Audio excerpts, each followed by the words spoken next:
Hey everyone, good morning. Happy week 4. I cannot believe we are halfway through this challenge already.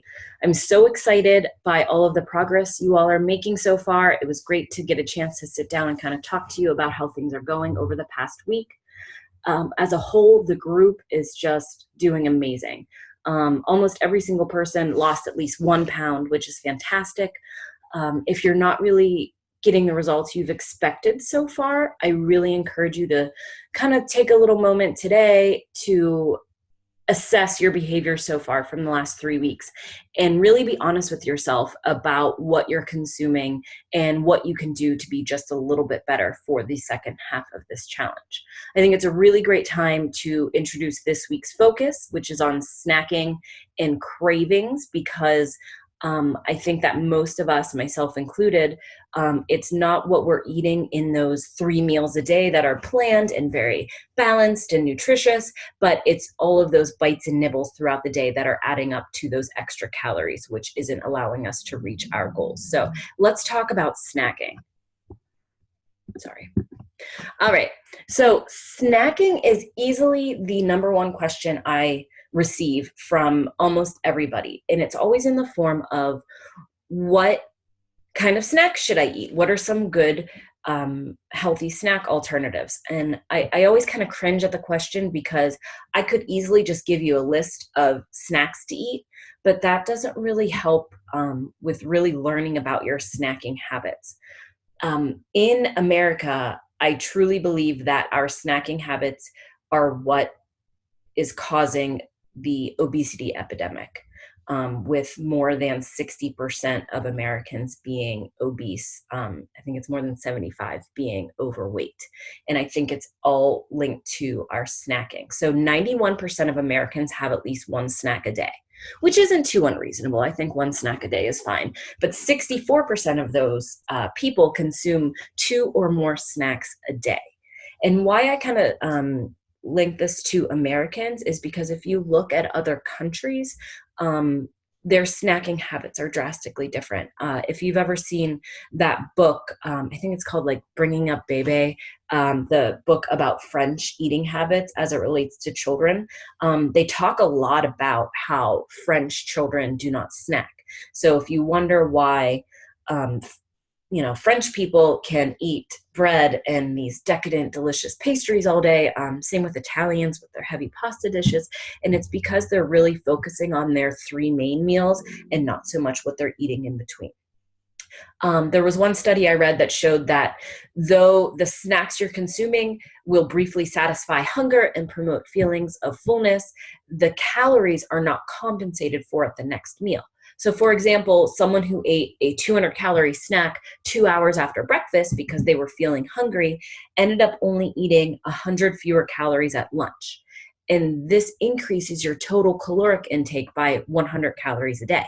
You do that twice a day, that's an extra 200 calories a day.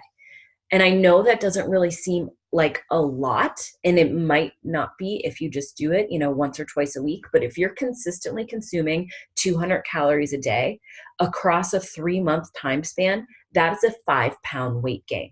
Across a year, it's a 20-pound weight gain. So if you're wondering how kind of weight just sneaks up on you and you don't really realize it, you say, oh, I'm eating so healthy. Yes, maybe the 3 meals that you have planned are quite balanced and nutritious, but the things you're putting into your body, the little bites and nibbles, the handful of pretzels as you walk by, I mean, it doesn't take much to add up to a pound. So I get that calculation by it's 3,500 extra calories makes 1 pound of fat.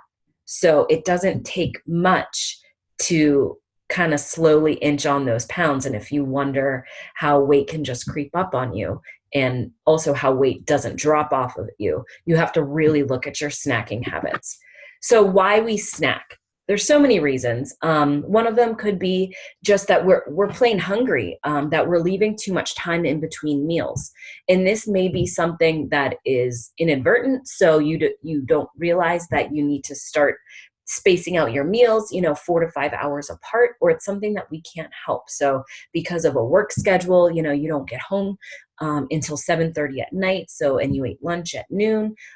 Those reasons, it's okay to have a snack because you really don't want to be going more than 5 hours without eating. But if you're doing it just because the day gets away from you and you don't realize that you haven't eaten in 6 hours, then maybe that's something that you can put a little focus towards. We snack because we're not okay with that feeling of hunger. We're still viewing hunger as an emergency. And this is one of the things that we were ingrained to do growing up. And I know kids are still ingrained to do it. I know my son has 2 snacks a day at school. Like, it's silly. He gets to school at 8. He has a snack at 10. He has lunch at noon, and he has a snack at 2:30 again. Like, our children aren't being taught it's okay to be hungry, and it's okay to wait until the next meal to eat. So that's what we're brought up thinking, that hunger is an emergency. So we're going back to week 1 focus here and really getting okay with that feeling of hunger. It's really funny as I say this, my belly is growling because I need to eat breakfast, and I really hope you can't hear it on the video. We're snacking because it's a habit. Do you always have a snack right before you go to bed? I know my ace definitely was in the habit of doing that. And before I was really kind of in tune to all this hunger cue stuff, I was just giving him a snack. So every night he'd be like, okay, what's my bedtime snack? And now I'm in the routine of saying, well, buddy, like, are you actually hungry? Like, is your belly growling? Like, do you feel like you need a snack? And reminding him that he should be filling his belly at meals and not just relying on snacks. So it starts from a very young age. And unfortunately, most of us, our parents didn't do that for us, not because they didn't love us, but it's because they didn't know any better. So you have to really kind of look at why you're snacking. Mainly, number one reason why we snack is emotional.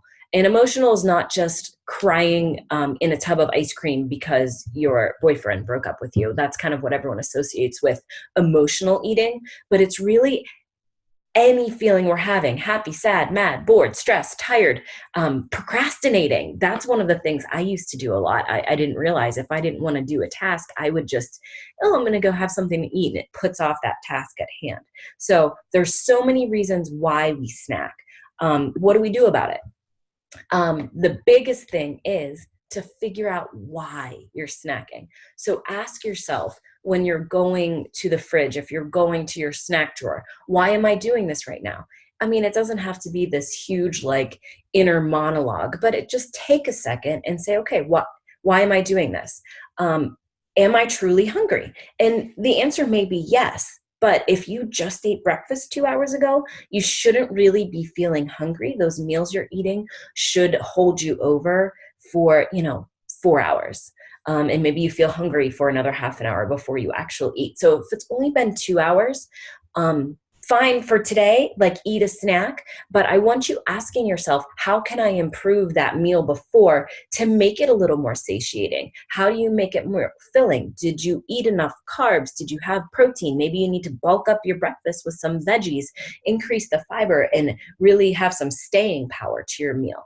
So if you're finding yourself hungry 2 hours after, ask yourself how you can improve the meal before. If you are truly hungry and it's been, more than 4 hours since your last meal, then eat your next meal. Don't eat a snack. Your body's telling you it needs more fuel. So fill it with, your balanced plate method meal that you had planned. If for some reason it's not possible because of a work schedule or, social engagement, then that's okay to have a snack then. I'm not saying that snacks are bad. Sometimes snacks are necessary, but I want you doing it for the right reasons. So, if it's not possible for you to eat your next meal, go ahead and choose a healthy snack and make it something that is going to be filling. So you want a combo of protein and carbs, or a combo of protein and fat. So you don't want to just eat an apple paired with a cheese stick or a meat stick, or an RX bar has a nice balance between carbs, protein, and fat. So really choose healthier snacks that are going to keep you feeling fuller until you can eat your next meal. If you are any of the 7 dwarfs, and I say this because it's sleepy, happy, grumpy, dopey, sneezy, bashful, doc, if you are feeling any kind of emotion whatsoever, and that's the reason that you're going for that snack. Sometimes it takes a little bit digging deeper. Someone this past week told me that they practiced the 5 whys with something, and I thought it was a fantastic um, exercise to do. So, ask yourself, why am I snacking? And if the answer is because I'm bored, then why am I bored? And then keep going deeper until you find the real root of the cause of your behaviors, and then deal with that issue rather than just trying to mask it with food. So if you kind of identify that, oh, I'm snacking because I'm at work and I'm stressed out and I don't want to start this big project that I have to do, then why don't you sit down at your desk and break down a to-do list of what you need to do for the project and then start ticking away at that. Do something that's productive towards your emotion or the reason that you're going for that food, rather than masking the problem that's still going to be there after you eat. Now you're just going to be in a caloric excess and still having the same problem, because food doesn't fix those things. So I want you thinking about this. If food is not the problem, food is not the answer. Food does not have any magical powers that can make us feel happier. Maybe for the 2 minutes it takes us to eat, or 30 seconds to like shove the Snickers bar in our mouth, but it's not going to fix the underlying root of the problem. So this is what I really want you asking yourself, and doing that, quick little 10-second internal assessment every time you go to eat a snack. All right, kind of talking in the same boat as snacking, because most snacking comes from cravings. So how do you tell if you're actually hungry or is it a craving? If you're hungry and your body is telling you that it needs fuel, it will eat anything to get that fuel. So if you're hungry, anything is going to look good to you, whether it is, a bag of celery or carrots, or whatever food you have around. If it's a craving, it's typically for a specific food. So that's kind of your little quick test of, am I hungry or am I just craving something? And I know you guys are all probably familiar with my apple test, and I know some of you are actually utilizing it, which is awesome. I carry around an apple with me every day in my book bag. And if I'm wanting to eat, I offer myself the apple. If I were truly hungry, that apple would taste delicious because I love apples and I would eat an apple at any time. So if I'm hungry, I'll eat the apple. But if it's just a craving, the apple doesn't appeal to me. Normally my cravings are for like salty, crunchy, potato chips kind of thing. So if it's a craving, I know that I'm not eating the apple because I'm not actually hungry. So, pick something that is normally very palatable to you, that is something that you would normally eat, and kind of carry it around with you. Offer it to yourself when you're feeling like you want some food. And if you don't eat it, that typically means that you're having a craving, and you need to kind of dig into that deeper to figure out why you're having that craving. So especially for us females, cravings can be caused by hormonal fluctuations. So we all know this. You have to almost plan for it and expect it. Certain times during, your monthly hormonal, whatever you want to call them, fluctuations, you're going to be craving, high carb or chocolate. This is the kind of the gray area. I don't want to say that you have to give into these cravings, but you have to at least, be aware of them and be aware that they're coming, and maybe plan for them. What can you do that will be, a healthier alternative to the things you typically crave? It's not a good idea to just kind of white knuckle your way through a craving and hope it goes away, because it will not. And then you'll end up overeating. So if you know that, certain times during the month you crave chocolate, so maybe plan on, for that week that you have a little square of chocolate every single day.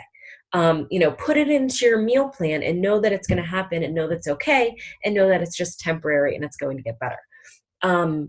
If someone's coming to me telling me that they are having these massive cravings for pizza, the first thing I think of is, you're being too restrictive.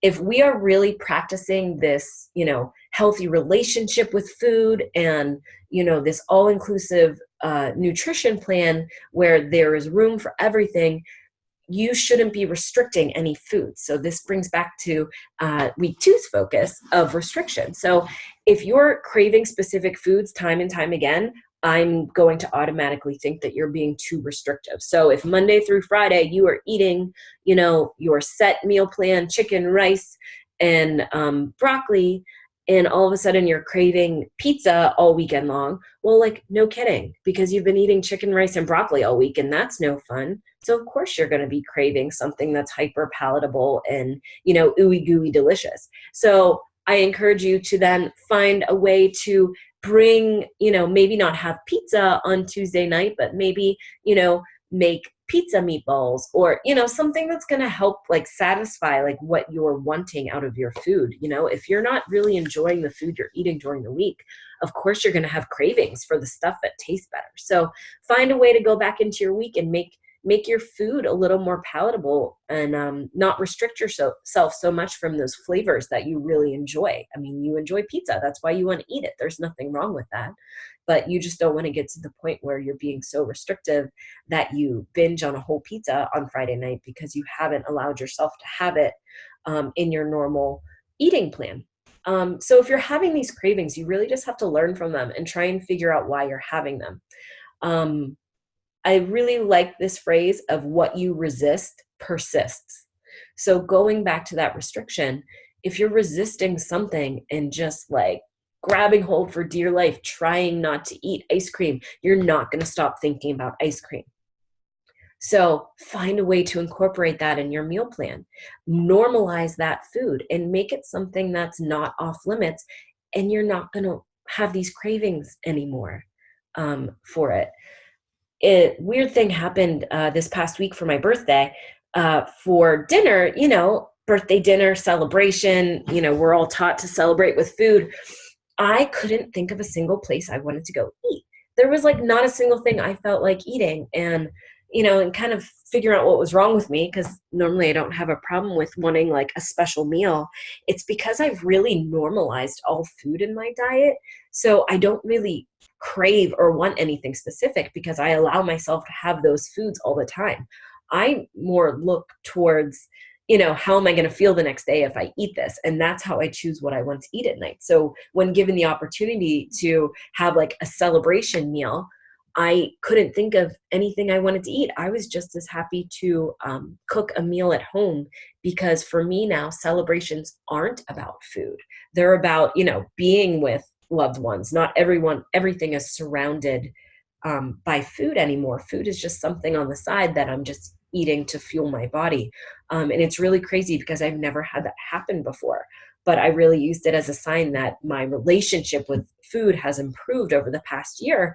And I just, food was just food to me on that day. And it truly didn't matter what it was. I was just happy to be with my family. So, that's the goal. That's the goal of moving through all of this, is to get away from food being anything but food. You can still enjoy it, but you see all the troubles that come if you're using food for any other reason. So take an honest look at your snacking habits this week. Every time you eat, just ask yourself why you're doing it. And then get back to me. Let me know kind of how this is moving forward for you. I truly think that if we all get control of our snacking, that every single person in this challenge is going to drop weight, because I think everyone is eating too many calories via their snacks. So it's not those 3 meals a day that we can plan and have total control over. It's every single bite and nibble. So pay attention to every bite and nibble this week and why you're doing it. And let's talk about it. All right. So for our mini challenge this week, this is courtesy of Coach Vicky. And I know personally I'm going to, this is going to be a challenge for me. So I want you guys to post a picture of your plate with 3 different colored vegetables on it. This is going to be really hard for me. So it's definitely going to be a challenge. I can't wait to see them. I think John Olson actually last night posted a picture of his plate and it had 3 different color vegetables on it. So it's funny that John, you completed the challenge without realizing it, but that didn't count because that was yesterday. So you have to do it again. All right, guys, have a great week. Looking forward to talking to you all throughout the week about snacking. Let's do this for the second half.